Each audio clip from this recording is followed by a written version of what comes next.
Mastering polite requests, perfecting the use of please. Hello, language learners. Today, we're going to explore a small word with a big impact, please. You've likely been using please for a while in your English learning journey, but where we place please in a sentence can change the tone and politeness of our request. Let's dive in. The most common position for please is at the beginning of a sentence. In this case, please directly precedes the verb, as in, please, pass the salt. This usage is polite and straightforward. When please starts the sentence, the focus is on the request. It's like you're saying, I'm asking you to do this favor for me. Here are a few more examples. Please, write your name on the board. Please, open the window. Sometimes, please is placed at the end of a sentence. This is less common than having it at the beginning, but still completely correct.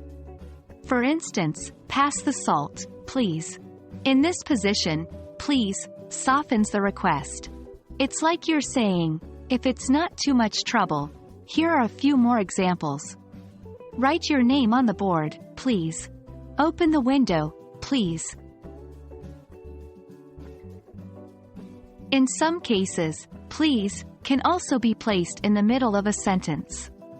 This usage is slightly more formal and is often used when making a request in writing, such as in a business email or letter. Here, please is placed before the main verb or before the object of the sentence.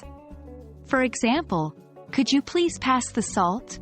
Or, could you pass the salt, please? Here are a few more examples.